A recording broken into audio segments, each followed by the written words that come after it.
The storm was unlike anything Dorothy Whitmore had experienced in her 72 years of life. Rain hammered against the wooden roof of her modest cottage in the remote hills near the Nepal-India border, each drop sounding like a tiny explosion in the darkness. She sat alone in her living room, clutching a cup of cold tea she had forgotten to drink, staring at the empty armchair where her husband James used to sit every evening for 43 years. 6 months had passed since the cancer took him, and she still could not bring herself to sit in his chair or remove his reading glasses from the side table. Then she heard it, a sound so faint, so delicate, that at first she thought it was her imagination playing cruel tricks on her grief-stricken mind. But there it was again, a tiny, desperate cry, barely audible above the storm's fury. It was coming from somewhere outside, somewhere close. Before we continue this incredible journey, if stories like this touch your heart, consider subscribing to Wild Heart Stories. Every subscription helps us share more extraordinary tales of the remarkable bonds between humans and animals, celebrating the connections that remind us we are never truly alone in this world. Dorothy set down her cup with trembling hands and reached for the flashlight she kept by the door. The sound came again, more urgent this time, and she recognized it immediately. It was the cry of a cat, but not just any cat. This was the sound of a very young kitten, frightened and alone. Her heart, which had felt nothing but numbness for months, suddenly stirred with concern.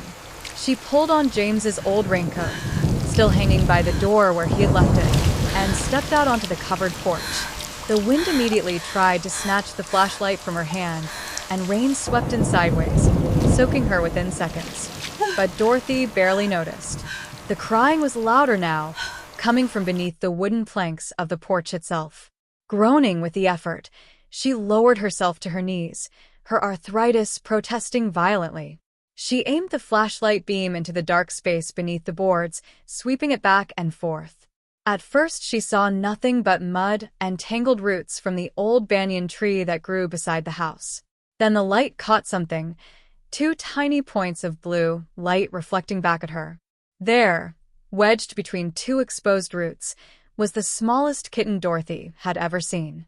It could not have been more than a day or 2 old, its eyes barely open, orange fur plastered to its tiny body by the rain that had swept beneath the porch. A small piece of what looked like umbilical cord was still attached to its belly, and Dorothy's heart broke at the realization that this baby had been abandoned almost immediately after birth. "Oh, sweetheart," she whispered, her voice catching with emotion. "Your mother must be looking for you. How did you end up here, all alone?" The kitten mewed pitifully in response, its tiny mouth opening to reveal pink gums and a miniature tongue. Dorothy knew she had to act quickly. The temperature was dropping, and a kitten this young would not survive much longer in these conditions. She reached into the narrow space, her fingers barely able to fit between the roots. The kitten was just out of reach. "Hold on, little one, just hold on." She hurried back inside, ignoring the pain shooting through her knees, and grabbed a wooden spoon from the kitchen. Returning to the porch, she gently used the spoon's handle to nudge the kitten forward, inch by careful inch, until finally she could wrap her fingers around its tiny body. It fit entirely in the palm of her hand, weighing no more than a small apple. The moment she lifted the kitten to her chest, it stopped crying. Through the thin fabric of her nightgown, it must have felt her warmth, her heartbeat. Dorothy hurried inside, cradling the tiny creature against her body. In the light of her kitchen, she could see it more clearly. Despite its bedraggled state, it was beautiful. Orange fur with darker stripes, huge blue eyes that seemed to look right into her soul, and tiny white whiskers that twitched as it breathed. "You are a fighter, aren't you?" Dorothy murmured, reaching for a clean dish towel. She had raised cats before, years ago when she and James first married, but never one this young. She gently rubbed the kitten dry, stimulating its circulation the way she remembered mother cats did with their tongues. The kitten began to purr, a sound so quiet she felt it more than heard it. The next challenge was feeding. Dorothy knew cow's milk would make the kitten sick, but she had no kitten formula. Then she remembered something from decades past. Her mother, who had grown up on a farm, used to make an emergency mixture for orphaned animals. Dorothy searched through her cupboards until she found what she needed: evaporated milk, an egg yolk, and a tiny bit of honey. She warmed the mixture carefully, testing the temperature on her wrist like she had seen young mothers do with baby bottles. Using a clean eyedropper she found in the medicine cabinet, she offered a single drop to the kitten. At first it did not understand, the liquid dribbling down its chin, but hunger is a powerful teacher, and soon the kitten was suckling eagerly at the dropper, its tiny paws kneading the air. "There you go, little one, that's it." As the kitten fed, Dorothy studied it more closely. Despite its small size, there was something different about this kitten, something she could not quite place. Its paws seemed larger in proportion to its body than normal, and its tail was thicker than she expected. But then again, she had not seen a newborn kitten in decades. Perhaps her memory was faulty. After feeding, the kitten needed warmth. Dorothy filled a hot water bottle and wrapped it in one of James's old sweaters, creating a makeshift nest in a cardboard box. She placed the kitten gently inside, and it immediately curled up against the warmth, purring steadily. Within minutes, it was fast asleep. Dorothy sat beside the box, watching the tiny chest rise and fall. For the first time since James's death, she felt something other than grief. This little creature needed her. In its own small way, it had given her a reason to keep going. "I suppose you need a name," she said softly. The kitten's ear twitched in its sleep. "You look like a Milo to me." "It means mild and peaceful, though given how I found you, perhaps I should call you Storm instead." She smiled, the expression feeling foreign on her face after so many months. "No, Milo it is. You have had enough storms in your short life." The next morning dawned clear and bright, as if the storm had never happened. Dorothy woke to find herself still in the chair beside Milo's box, a crick in her neck from the awkward position. The kitten was awake, mewing for food. She prepared another batch of the milk mixture, pleased to see how eagerly Milo drank. His coordination was already improving, his tiny paws pressing against her hand as he fed. Over the following days, Dorothy fell into a routine she had not realized she desperately needed. Every 2 hours, day and night, she fed Milo. She stimulated him to help him eliminate waste, just as a mother cat would. She kept him warm and safe, talking to him constantly in the soft voice she used to reserve for her literature students at Oxford. "You know, Milo," she said one afternoon as he slept in her lap, "I used to read Shakespeare aloud to James every evening. Would you like me to read to you?" The kitten's ear twitched, which Dorothy took as agreement. She reached for the worn copy of sonnets on the side table, careful not to disturb the sleeping bundle on her lap. "Shall I compare thee to a summer's day? Thou art more lovely and more temperate." As she read, Milo began to purr, the vibrations spreading warmth through her entire body. Dorothy felt tears sliding down her cheeks, but for once they were not entirely sad. This tiny creature had somehow begun to heal a wound she thought would never close. By the end of the first week, Milo had doubled in size. His eyes had lost their newborn blue tinge and were developing into a striking amber color. His orange coat was fluffier, the stripes more pronounced. He had learned to wobble around on unsteady legs, exploring the small area Dorothy had kitten-proofed for him. "My goodness, you are growing fast," Dorothy remarked, watching him attempt to climb onto the sofa.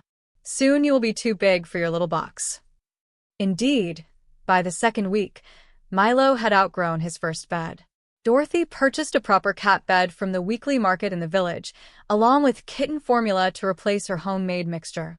The vendor, an elderly man named Prakash, smiled when she described her rescued kitten. "You have a good heart, Memsahib," he said, using the respectful term for an elderly woman. "The universe sends us what we need when we need it most." Dorothy thought about his words as she carried her purchases home. Perhaps he was right. Perhaps Milo had not found her by accident. Perhaps they had found each other. 3 weeks after the storm, Milo had transformed from a helpless newborn into an adventurous kitten.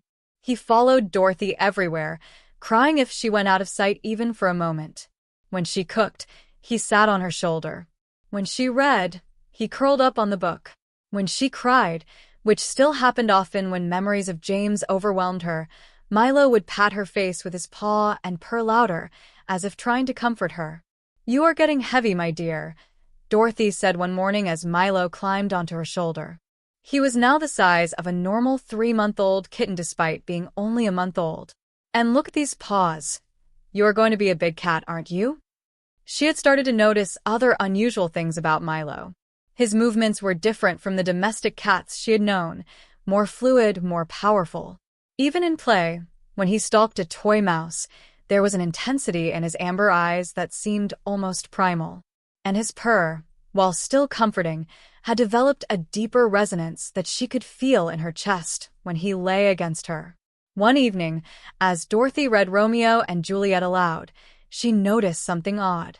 When she read from stage left, Milo would immediately turn to look at her, but when she moved to his right side and continued reading, he did not react until she touched him. She tested this several times, moving quietly to his right side and calling his name. No response. But from the left, even a whisper would make him turn. "Oh, Milo," she said, her heart aching as understanding dawned. "You cannot hear from your right ear, can you? Is that why your mother left you behind?" She gathered him into her arms, and he purred against her chest, unaware of her discovery. From that moment on, Dorothy was careful to always approach him from his left side, to speak to him where he could hear her clearly. It became second nature, this small accommodation for his needs. As the weeks turned into months, Milo grew at an astounding rate. By 2 months old, he was the size of a full-grown house cat. By 3 months, he was larger than any domestic cat Dorothy had ever seen. She found herself researching large cat breeds on her ancient laptop, squinting at pictures of Maine Coons and Norwegian forest cats. "You must be part Maine Coon," she told Milo, who was sprawled across her lap, making it difficult to see the screen. "Though I have never seen a Maine Coon with quite your coloring." The website she found suggested that Maine Coons could grow quite large, sometimes reaching 20 pounds or more. That must be it, she decided. Milo was simply going to be a very large domestic cat. After all, what else could he be? She had found him as a tiny kitten beneath her porch. He purred, he played with toy mice, he slept on her bed. He was a cat, a cat. By 4 months, Milo weighed nearly 30 kilograms, though Dorothy did not know this because she had long since stopped trying to lift him onto the bathroom scale.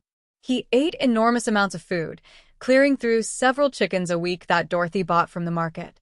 Prakash had stopped commenting on the quantity, though his eyes grew wider each time. She increased her order. The sofa, which had been James's pride and joy, now sagged distinctly on one side where Milo liked to lie while Dorothy read to him. She had to buy a new reading chair when Milo decided that her lap was still his favorite spot, despite the fact that he now covered her entire body when he lay across her. "We need to see the vet soon," Dorothy said one morning, watching Milo devour his breakfast. "You need your vaccinations, and perhaps he can tell me what breed you are. You are certainly not a typical tabby cat." She made the appointment for the following week with Dr. Patel, a young veterinarian who had recently opened a practice in the larger village 20 kilometers away.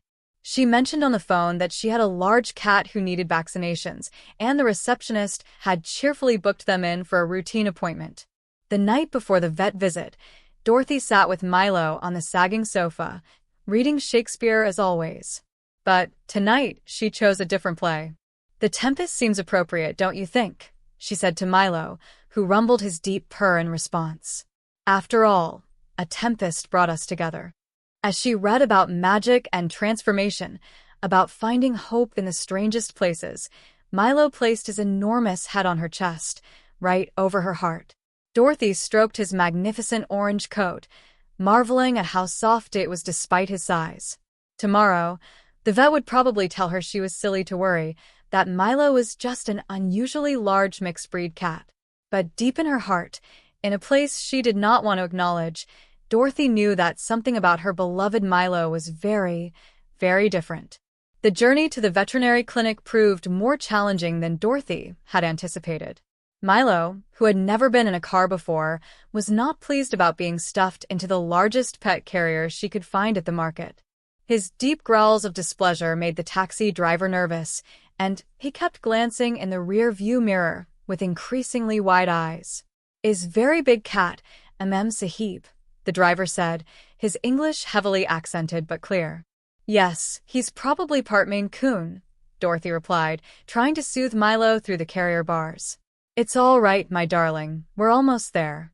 The veterinary clinic was a modest building painted bright blue, with a cheerful sign featuring cartoon animals. Dorothy struggled to carry the carrier, its weight far more than she could really manage, but pride kept her from asking for help. She set it down with relief in the waiting room, where a young couple with a small dog took one look at the carrier and quickly moved to the far corner. Mrs. Whitmore, a young man in a white coat, emerged from the examination room. Dr. Patel was perhaps 30 years old, with kind eyes and a warm smile. "Please bring your cat through." Dorothy dragged the carrier into the examination room, where Dr. Patel helped her lift it onto the examination table. The table creaked ominously under the weight. "My, he is a big fellow, isn't he?" the vet said cheerfully. "Let's have a look at this Maine Coon of yours." He opened the carrier door, still smiling, still relaxed. The smile froze on his face as Milo emerged, stretching his massive frame after the uncomfortable confinement. For several seconds, Dr. Patel stood absolutely still, his face draining of color. His hand, which had been reaching out to pet what he expected to be a large domestic cat, stopped in midair. "Mrs. Whitmore," he said very slowly, his voice barely above a whisper, "what breed did you say your cat was?" "Well, I'm not entirely sure," Dorothy replied, stroking Milo's head as he rubbed against her. "I found him as a newborn kitten during that terrible storm 4 months ago. I think he must be part Maine Coon, perhaps some Savannah cat. I've been researching large cat breeds, you see." Dr. Patel's mouth opened and closed several times, like a fish gasping for air. He took a step backward, then another, his hand reaching blindly for the wall behind him. "Mrs. Whitmore," he said, his voice shaking now, that is not a domestic cat. That is a Bengal tiger." Dorothy laughed. It was such an absurd statement that laughter was her only response. "Don't be ridiculous, doctor. Milo sleeps in my bed. He purrs when I read Shakespeare to him. He plays with toy mice." "Tigers can purr," Dr. Patel said faintly. "They purr when they're content, just at a lower frequency than domestic cats. Mrs. Whitmore, I need you to step away from the animal very slowly." "I will do no such thing." Dorothy's voice rose with indignation. "This is Milo. He's my cat. I raised him from a baby no bigger than my palm." To demonstrate her point, she gathered Milo into her arms, or tried to. He was far too large now, but he leaned against her, rumbling his deep purr. Dr. Patel looked like he might faint. He's completely bonded to you," the vet said, wonder creeping into his voice alongside the fear. "This is extraordinary and impossible and illegal." "Oh my God, this is so illegal." "Illegal?" Dorothy's voice cracked. "What do you mean illegal? I rescued an abandoned kitten. I saved his life." Dr. Patel pulled out his phone with shaking hands, showing her image after image of Bengal tiger cubs. The resemblance was undeniable. The orange coat with dark stripes, the white spots on the back of the ears, the long tail, the massive paws.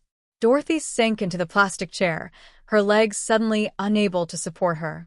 But he was so tiny under my porch. His mother had abandoned him." "Tiger mothers sometimes abandon cubs that are weak or have defects," Dr. Patel explained, still keeping his distance from Milo. "You mentioned he doesn't react to sounds on one side. He's likely deaf in that ear. In the wild, that would be a death sentence. The mother would abandon him to focus on her healthy cubs." Dorothy's hand found Milo's huge head, and he pressed against her palm, purring louder. Her Milo, her sweet, gentle Milo, who had never shown a moment of aggression, who still tried to fit in her lap despite being far too large, who listened to Shakespeare every evening. "What am I supposed to do?" she whispered. "I have to report this," Dr. Patel said, though he looked miserable about it. "It's the law. Tigers are protected, endangered, and dangerous. He could kill you, Mrs. Whitmore, without even meaning to." One playful swipe of those claws. He's never hurt me. Never. He's still young, barely past cubhood. But he'll continue growing. Bengal tigers can reach 200 kilograms or more, and when he reaches sexual maturity. Dorothy wasn't listening anymore. She was looking at Milo, seeing him properly for the first time. Not her oversized house cat, but a tiger, an actual tiger. The absurdity of it all made her want to laugh and cry simultaneously. Word spread through the village with the speed of wildfire.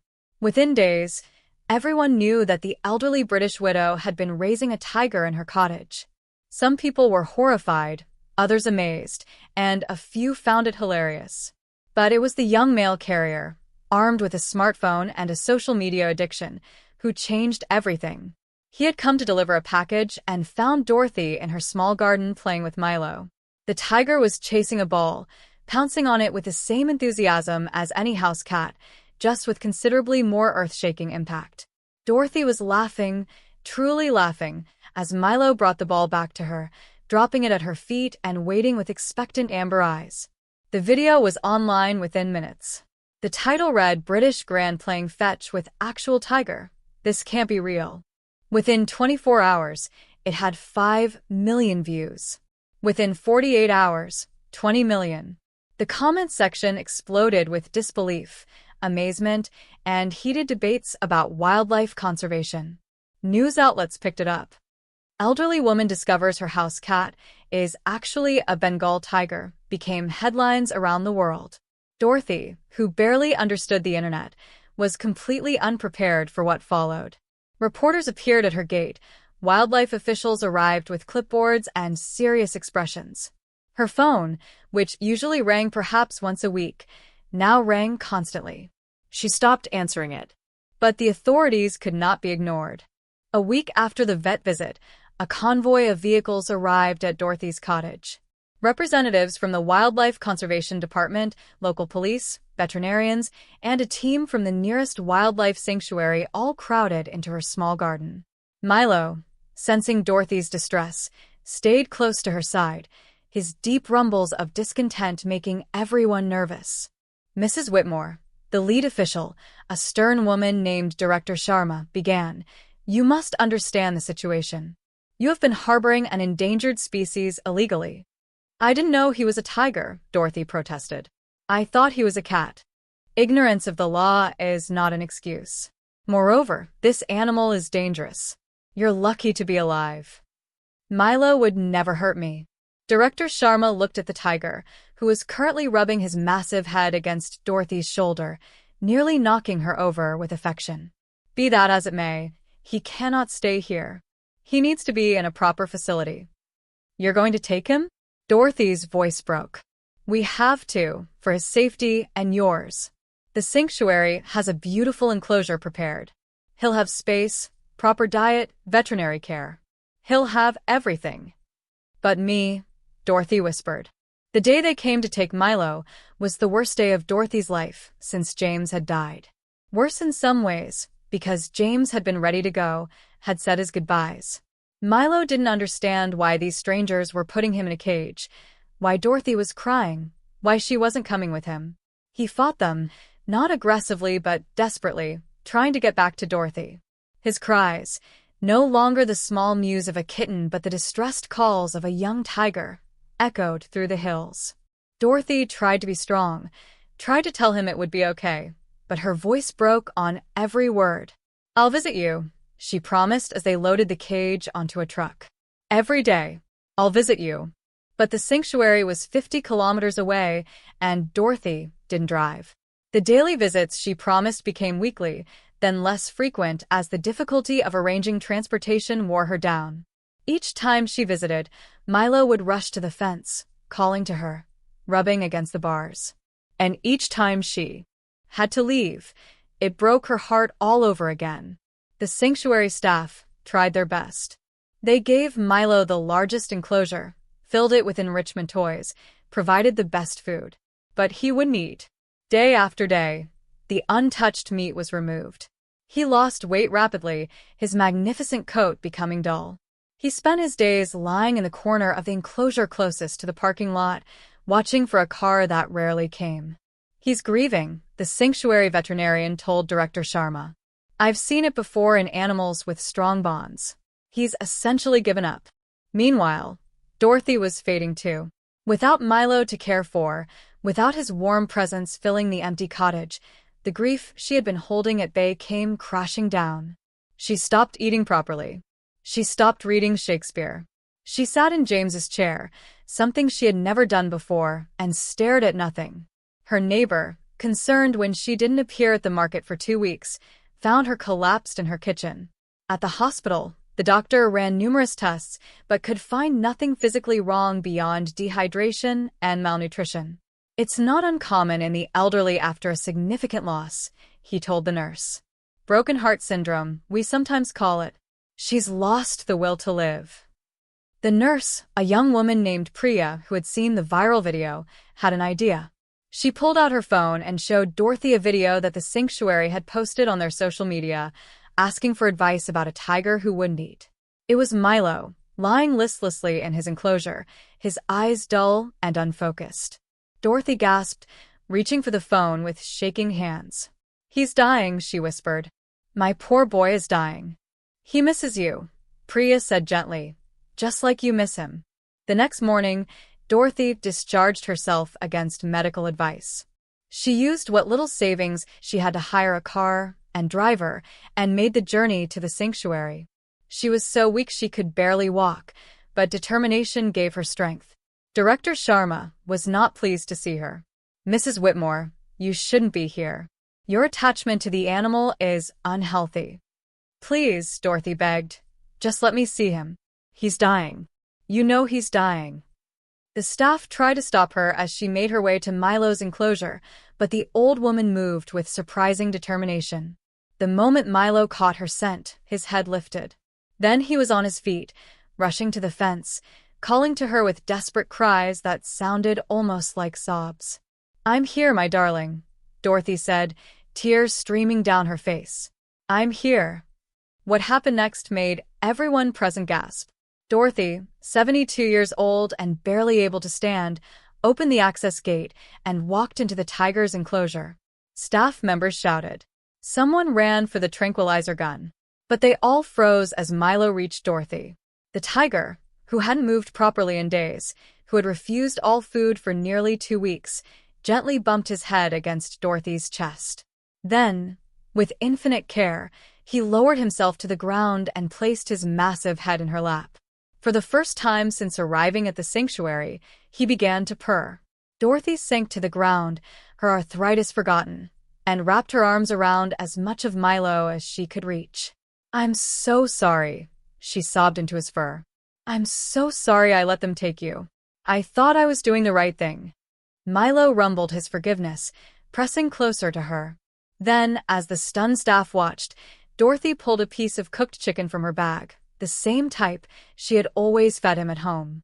Milo, who had refused all food from the sanctuary workers, gently took it from her hand and ate. Director Sharma stood frozen, watching this impossible scene, an elderly woman sitting on the ground with a tiger's head in her lap, feeding him by hand. Both of them looking more at peace than they had in weeks. Around her, staff members were filming, photographing, some crying at the beauty of the moment.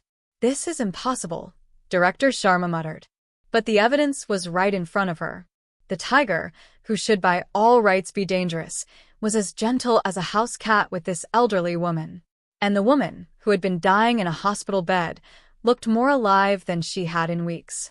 The videos from that day went even more viral than the original. Dying tiger reunited with elderly owner garnered 100 million views in 3 days. The comment section was flooded with demands that Dorothy and Milo be kept together. Petitions were started. Wildlife experts debated on television. The story became international news. The sanctuary's meeting room had never been so crowded. Director Sharma sat at the head of the table, surrounded by wildlife experts, government officials, veterinarians, and lawyers. The topic of discussion was unprecedented: what to do about Dorothy and Milo. "The law is clear," one official stated firmly. "Private individuals cannot keep tigers as pets. The precedent this would set is dangerous." But this isn't a typical situation, Dr. Patel argued. He had driven down from his clinic to advocate for Dorothy. The tiger imprinted on her as a newborn. The bond they share is extraordinary. Separating them is literally killing them both. The animal's welfare must be our priority, Director Sharma said, though her usual stern demeanor had softened since witnessing the reunion. And frankly, the tiger's welfare seems inextricably linked to Mrs. Whitmore's presence. The sanctuary veterinarian presented his findings. In the 3 days since Dorothy had been visiting daily, Milo had regained his appetite, his coat was improving, and his behavior had normalized. Dorothy, too, had shown remarkable improvement, according to the hospital report they had requested. "What if," suggested a young conservationist named Amit, "we think outside the box? What if Mrs. Whitmore isn't keeping a pet, but rather working with a sanctuary animal?" Everyone turned to look at him. "Elaborate," Director Sharma said. "We hire Mrs. Whitmore as a special caretaker for Milo. She moves closer to the sanctuary, works regular hours, follows all safety protocols. Milo stays in professional facilities, but with daily interaction with Mrs. Whitmore. We could even use their story for education and conservation awareness." The room erupted in discussion. Legal advisors huddled together, whispering urgently. Director Sharma tapped her pen against the table, thinking. Meanwhile, Dorothy sat in Milo's enclosure, reading from The Winter's Tale. Milo lay beside her, his massive head resting on her lap, purring contentedly. She had positioned herself on his left side, ensuring he could hear every word. "Exit, pursued by a bear," she read and smiled. "Though in our case, it would be pursued by a tiger, wouldn't it?" Milo's ear twitched, and he opened one amber eye to look at her. Dorothy stroked his head, marveling at how natural this felt, sitting here with a tiger as if he were simply an oversized house cat. But now she knew better. She could see the power in his muscles, the wildness that still existed beneath his gentle demeanor. With her, he was not a pet. He was a tiger who had chosen to trust her. "Mrs. Whitmore." Director Sharma approached the enclosure carefully. "Could we speak with you?" Dorothy looked up from her book, her hand still resting on Milo's head.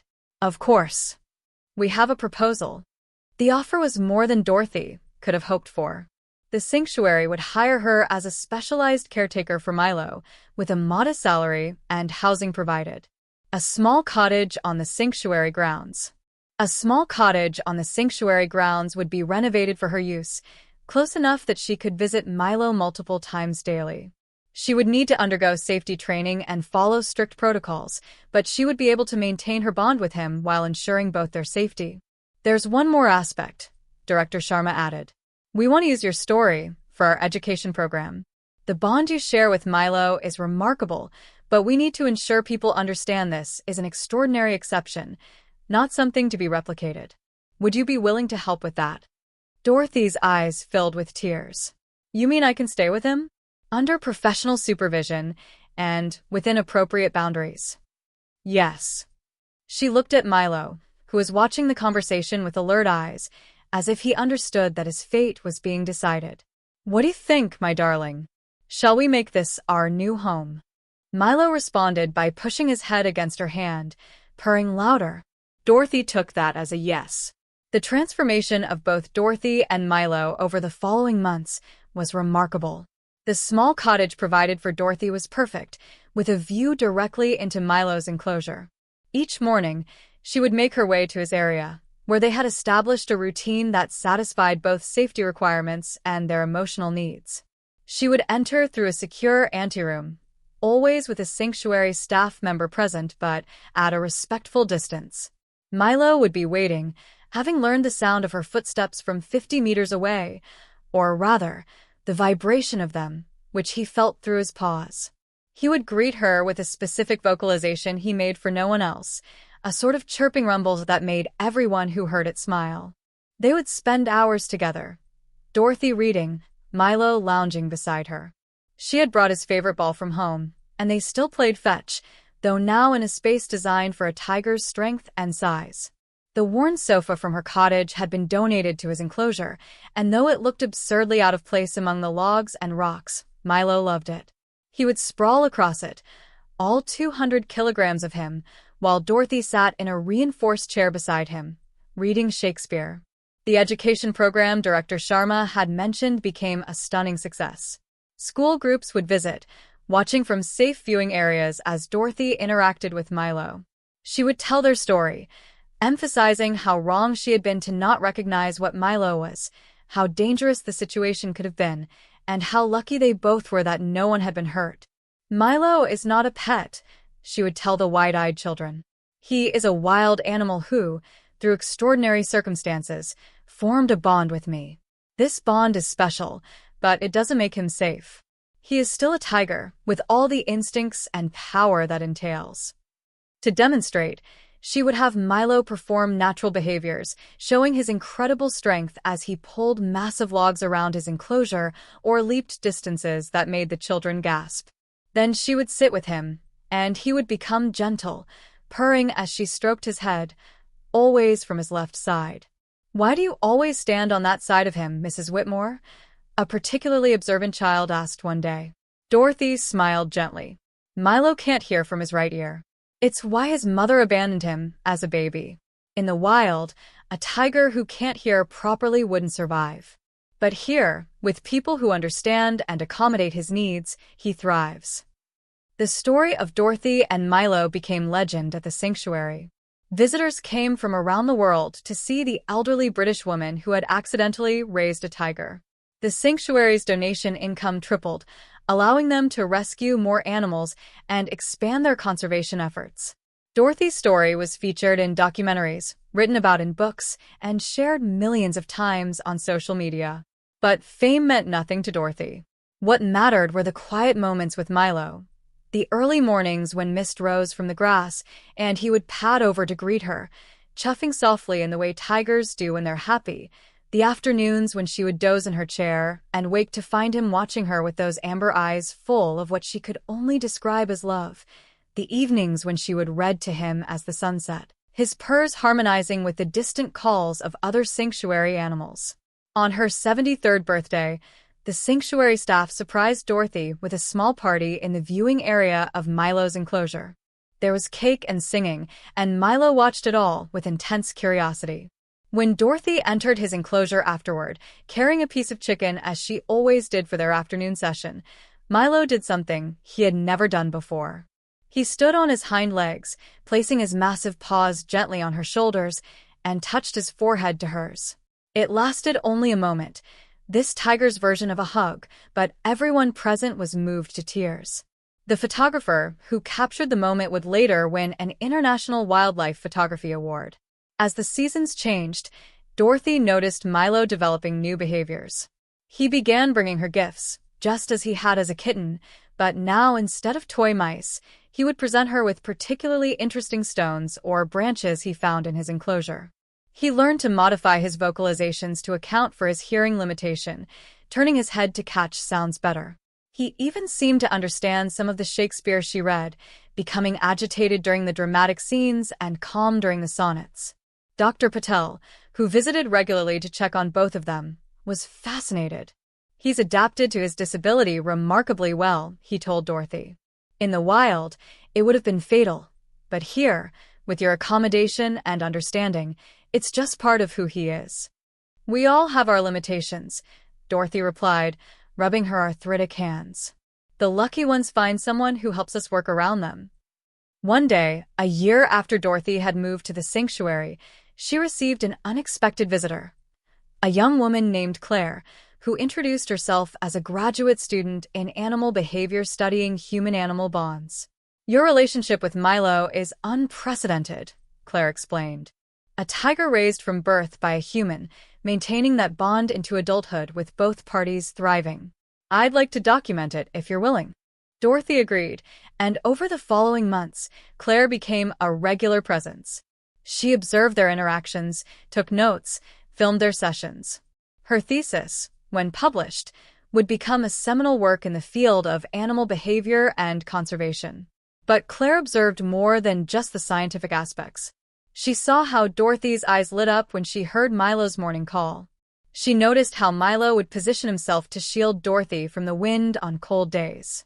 She documented the intricate communication system they had developed, a combination of words, gestures, and sounds that allowed them to understand each other perfectly. "You saved each other," Claire told Dorothy one day. Dorothy nodded, watching Milo play with a new enrichment toy the staff had provided.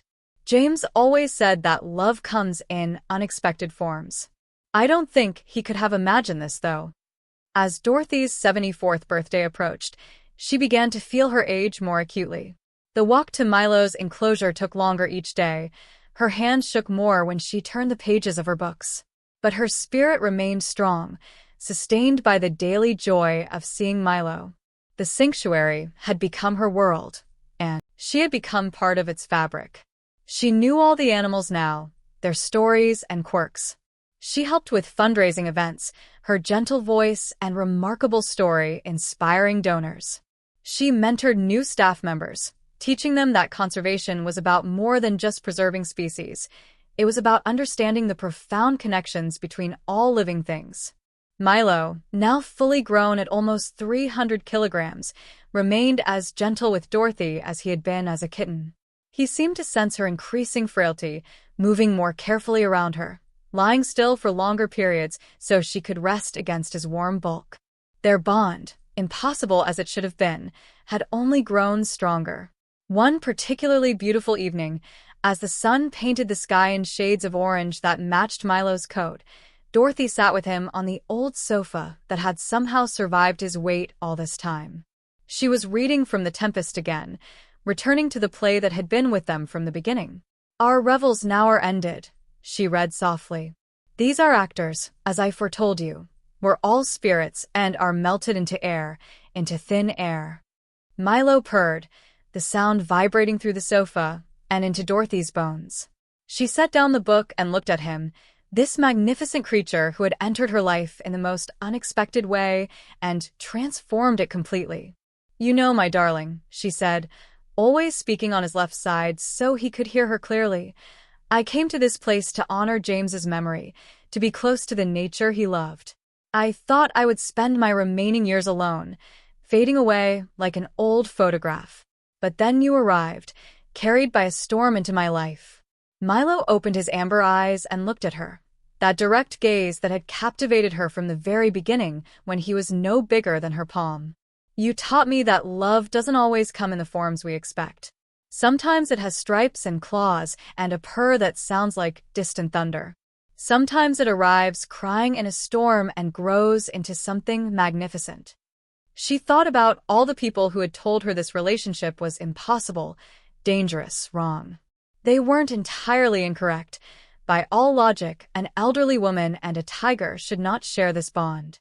But life, Dorothy had learned, was not always logical.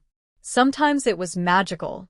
The sanctuary had started a program inspired by their story, bringing together orphaned animals and trained caregivers, creating bonds that helped both species thrive. The Dorothy and Milo Conservation Fund had raised millions for tiger preservation. Their story had changed laws, opened minds, and touched hearts around the world. But none of that mattered as much as this moment. Sitting with Milo as the day ended, feeling his warmth and steady breathing, knowing that tomorrow she would wake up and he would be waiting for her, calling out his special greeting that was only for her. "Thank you," she whispered to him. "Thank you for finding me when I was lost. Thank you for showing me that life still held surprises even for an old woman who thought she had seen everything." Milo responded by doing what he had done since he was a kitten. He placed his enormous paw over her hand, carefully, gently, claws fully retracted. It was his way of saying what tigers cannot say in words, but show in every gesture of trust and affection. They sat together as the stars emerged, an elderly woman and a tiger, proof that love knows no boundaries of species or logic. In the distance, other sanctuary animals called out their evening songs, but Milo was silent, content simply to be near the person who had saved him and whom he had saved in return. The story of Dorothy and Milo would be told for generations, inspiring countless conservation efforts and changing how people understood the bonds between humans and animals. But for them, in that moment, They were simply what they had always been to each other. Family found in the most unexpected way and cherished beyond all measure. Dorothy reached for her book again, finding comfort in the familiar words. "Shall I read a bit more before bed?"